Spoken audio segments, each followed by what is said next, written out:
चलिए हम लोग शुरू करें। चैप्टर नंबर 3 तक हम लोग पढ़ चुके थे। चौथा नंबर लेसन आज की क्लास में हम शुरू करेंगे। पिछले दिन एक क्लास हुआ था, इस लेसन का नाम था संस्थाओं का कामकाज। संस्थाओं का कामकाज, यही लेसन का नाम है और इसी लेसन को हम लोग आज आगे की ओर पढ़ रहे हैं। संस्थाओं के कामकाज का मतलब सबसे पहले समझना है, कैसी संस्था।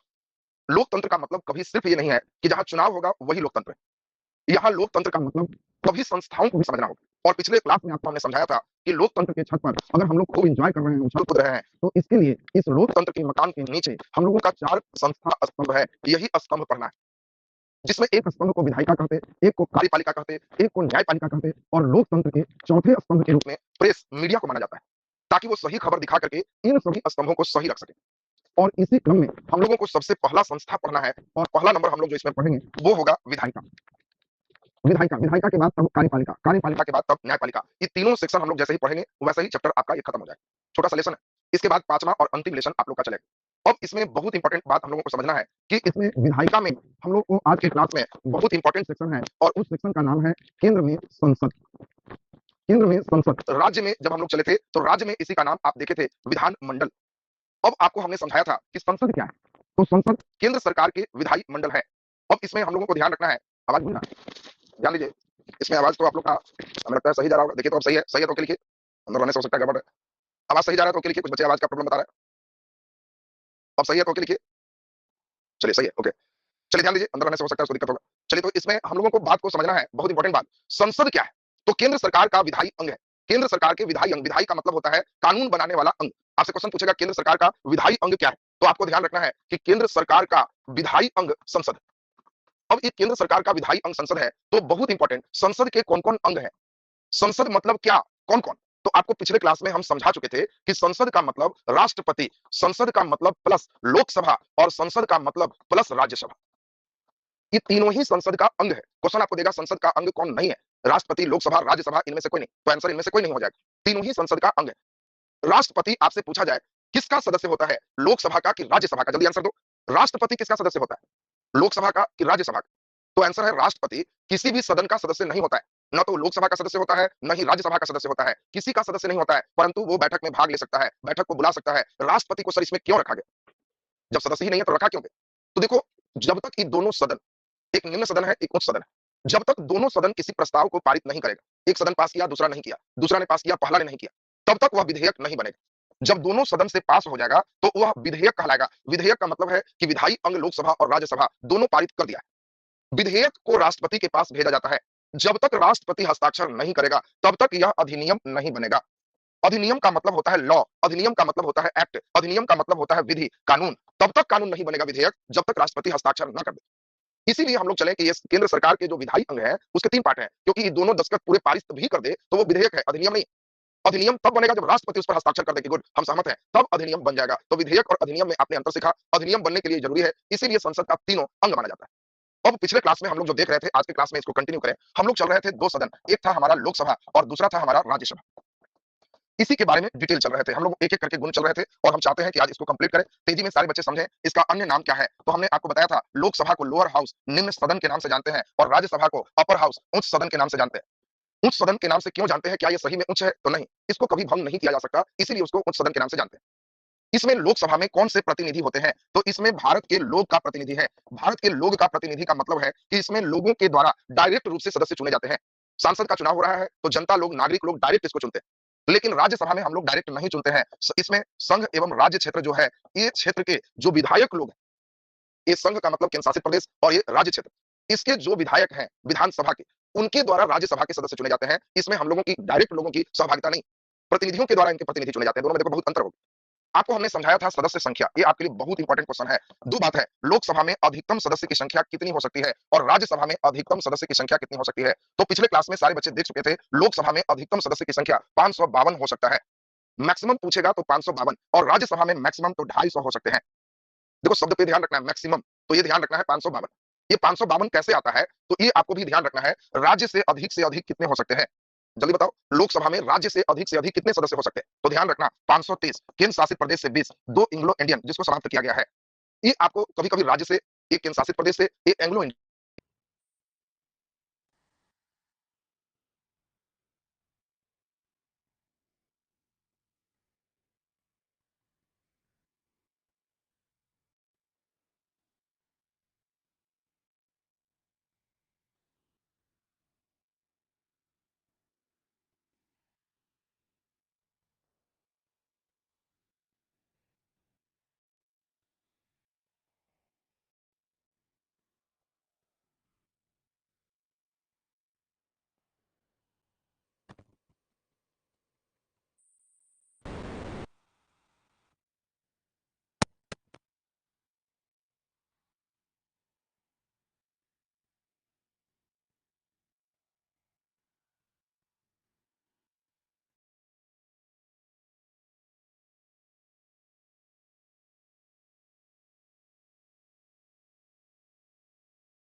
चलिए, बहुत इंपॉर्टेंट हम लोग चौथा पार्ट जो देख रहे थे, आज आगे कंटिन्यू करें।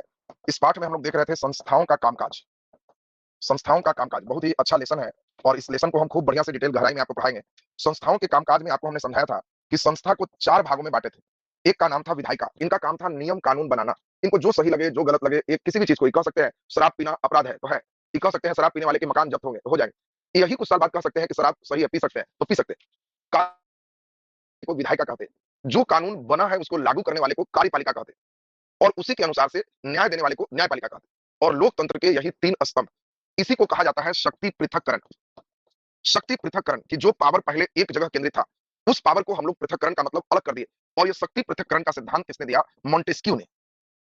मॉन्टेस्क्यू का शक्ति पृथक्करण सिद्धांत था और इसी सिद्धांत पर हमारे यहाँ भी संविधान बनाने वाले ने विभिन्न प्रकार की संस्था इसी तरह से बनाए हैं और इसी में आज हम लोग सबसे इंपॉर्टेंट संस्था देख रहे हैं जिसका नाम है विधायिका।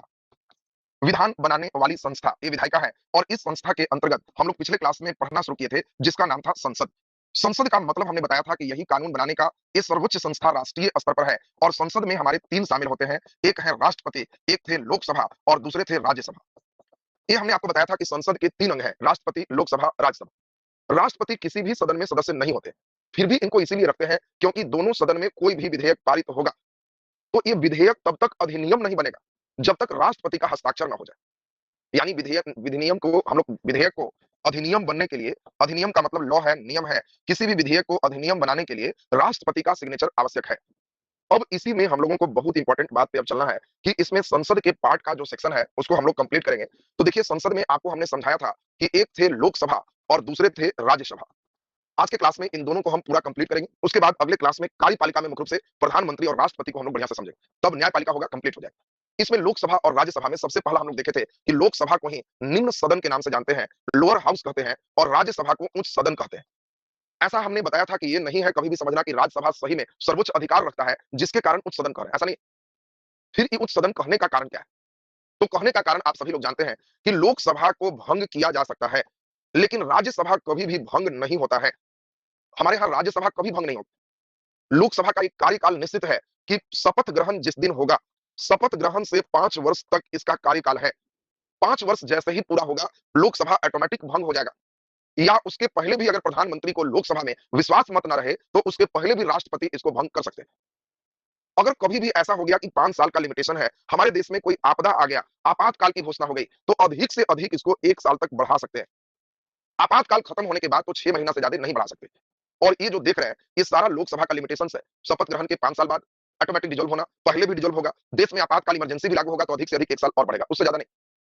लेकिन राज्यसभा 1952 में गठित हुआ। कभी भी क्वेश्चन आएगा राज्यसभा का गठन कब हुआ, तो आंसर ध्यान रखना 1952। तो 1952 में राज्यसभा का गठन हुआ और राज्यसभा के गठन के बाद एक नियम बनाया गया। 2 साल जैसे ही हुआ, इसके 1/3 सदस्य हटा दिए गए। अगला 2 साल हुआ, फिर 1/3 हटा दिए और अगला 2 साल हुआ, फिर 1/3 हटा के नया को नियुक्त किए। और 3 बार जब हटाए तो यही 2 साल, 2 साल और 2 साल, 1/3, 1/3, 1/3 पूरा मिलके पूरा सदस्य हो गया।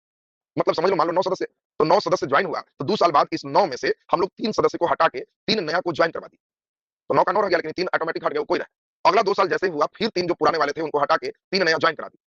फिर ऑटोमेटिक यहाँ जो पुराने वाले थे उनको हटा करके और 3 नया ज्वाइन करा दिए। ये जो पहले से जो 3 अंतिम में हटे, ये 6 साल रहे। इसीलिए राज्यसभा का कार्यकाल ये जो बहाल हुए इनको 6 वर्ष कहा गया। अब ये 6 साल जैसे ही होगा तो ये 3 बेचारा ऑटोमेटिक हटेगा, इसका 6 होगा तो ये ऑटोमेटिक हटेगा, इसका होगा तो ऑटोमेटिक हटेगा और इस प्रकार से कभी भी बिना भंग हुए सभी सदस्य 6-6 साल रहते चले जाएंगे। हाँ, शुरू में एक बार सिर्फ ऐसा है, फिर दूसरी बार, फिर तीसरी बार, हर 2-2 साल पर 1-1 तिहाई हटाए और आज के डेट में बस यही है, एक ही बार सभी खत्म नहीं होते। इसी कारण से राज्यसभा को उच्च सदन कहते हैं। ये 2 साल में 1 तिहाई वाली बात भी आपको समझ में आ गई होगी। इसका कार्यकाल 6 वर्ष इसीलिए रहा कि जो यहाँ था ये 2, 4, 6 होके यहाँ पे लास्ट कर गए। अब ये आपने पूरा बढ़िया ढंग से हम लोग लोकसभा और राज्यसभा, निम्न सदन और उच्च सदन की बात आप समझ चुके हैं। सबसे इंपॉर्टेंट अब बारी आती है सदस्य का। आपको हमने बताया है 2 बात पूछे जाते हैं, एक है अधिकतम सदस्य और दूसरा है वर्तमान सदस्य। दोनों से प्रश्न आपसे पूछे जाते हैं और दोनों प्रश्न को खूब बढ़िया से सुनना है। सबसे पहले आपको ध्यान रखना है कि लोकसभा में अधिकतम कितने सदस्य हो सकते हैं? तो अधिकतम 530 प्लस 20 प्लस 2 552 सदस्य हो सकते हैं। ये 530 राज्य से हो सकते हैं, 20 केंद्र शासित प्रदेश से हो सकते हैं और 2 एंग्लो इंडियन हो सकते हैं। यानी क्वेश्चन अगर ये आ जाए, लोकसभा में राज्य से अधिक कितने सदस्य हो सकते हैं? अब कई लड़के राज्य से पढ़ के नहीं जाता, वो 552 या 545 में टिक मार देता है। राज्य से अगर देगा तो ध्यान रखना है कि अधिकतम 530, केंद्र शासित प्रदेश से देगा तो 20, एंग्लो इंडियन से देगा तो 2 और अधिक से अधिक लोकसभा में 552 सदस्य हो सकते हैं। वर्तमान में कितने हैं? ये भी एक बहुत अच्छा प्रश्न है। तो वर्तमान में देखो 2 एंग्लो इंडियन वाला समाप्त हो चुका है, इसलिए अब एंग्लो इंडियन का कोई चक्कर ही नहीं। इसमें 530 में 530 राज्य वाला कोटा फुल है। केंद्र शासित प्रदेश से अधिकतम 20 हो सकता है, अभी वर्तमान में 13 है और इसीलिए वर्तमान में लोकसभा में 543 सदस्य हैं। अब देखो ये बहुत इंपॉर्टेंट प्रश्न है। क्या कोई बच्चे ये बता सकते हो कि यह सदस्य की संख्या किस वर्ष के जनगणना के अनुसार है? क्योंकि हम लोगों का 10 लाख पर एक रिप्रेजेंटेटिव है, तो 21 वर्ष के जनगणना के आधार पर है। 2011, 2021, जल्दी से बताइए। वेरी गुड, प्रमोद कुमार देख रहे हैं, बहुत ही बढ़िया, बिल्कुल सही आंसर दिया है। अभी 1971 के जनगणना के आधार पर इस सीट का निर्धारण है। 71 से ही चल रहा है और इसको 2026 तक ही वैलिड माना गया और इसी कारण से 2026 में सारे बच्चे देखोगे इसको 10 साल बढ़ा के 81 करेगा और जैसे ही अगला बढ़ा तो ये सभी सीटें बढ़ जाएगी और 26 में फिर आगे 10 साल के लिए 20 साल के लिए लोकसभा में सदस्यों की संख्या बढ़ेगी, कारण ये जनसंख्या के आधार पर रिप्रेजेंटेशन है और अभी जो रिप्रेजेंटेशन चल रहा है वो सभी रिप्रेजेंटेशन 1971 की जनगणना के आधार पर चल रहा है। कब तक के लिए? तो 2026 तक के लिए। ये देखो बहुत ही बेहतर प्रश्न है जिसपे हम समझते हैं, सब लोग ध्यान दे दिए। राज्यसभा में अधिकतम कितने हो सकते हैं? तो 238 प्लस 12, 250 अधिकतम सदस्य हो सकते हैं। ये 238 कौन है? तो ये 238 केंद्र शासित प्रदेश और राज्य से है। 12 राष्ट्रपति के द्वारा विशेष कला, साहित्य, विज्ञान, खेल, किसी में भी कोई व्यक्ति जो विशेष योग्यता रखते हैं, 12 वैसे सदस्यों को नामांकित किया जाता है और ये वर्तमान में अधिकतम सदस्य की संख्या कितनी है? तो 250। इस प्रश्न का आंसर दें, देखें कितने बच्चे आंसर देते हो। वर्तमान में राज्यसभा में कुल कितने सदस्य हैं? इसका आंसर दीजिए। 250 तो मैक्सिमम हो सकते हैं, उसमें 252 नहीं करना। एक बच्चे का 252, 250 बिल्कुल सही। ये बताओ वर्तमान में राज्यसभा में कितने सदस्य हैं? वर्तमान में कितने? तो ये ध्यान रखना, 229 प्लस 4 प्लस 12। अभी वर्तमान में राज्य से 229 है, केंद्र शासित प्रदेश से 4 है और राष्ट्रपति के द्वारा जो हमारा मनोनयन है ये 12 के 12 पूरे सेट फुल है और इन सभी को जोड़ देंगे तो वर्तमान में 245 सदस्य हमारे राज्यसभा में है। तो राज्यसभा में क्वेश्चन पे ध्यान देना। क्वेश्चन अगर देगा राज्यसभा में राज्य से वर्तमान में कितने सदस्य हैं तो सिर्फ 229 आंसर हो। अगर राज्य वगैरह कुछ नहीं दे, राज्यसभा में वर्तमान में कितने सदस्य हैं तो 245, अधिकतम कितने सदस्य होंगे तो 250 और सदस्य हम समझते हैं कि ये पूरे लाइन आप लोगों का क्लियर हो गया। लोकसभा में ये भी बात आपको समझाए थे कि जनता डायरेक्ट रिप्रेजेंटेशन इसमें चुनते हैं और इसमें जनता के प्रतिनिधियों के द्वारा प्रतिनिधि चुने जाते हैं राज्यसभा में। तो अब हम लोग ये देखें लोकसभा और राज्यसभा कार्यकाल कितने साल का होगा, सीट कितने होंगे, ये सभी देखने के बाद अब बारी आती है योग्यता का। देखो किसी भी लोकसभा का सदस्य बनना हो या राज्यसभा का सदस्य बनना हो, योग्यता में सभी में भारतीय होना आवश्यक है। भारतीय व्यक्ति ही योग्यता रखेगा इसमें जो है सदस्य बनने के लिए।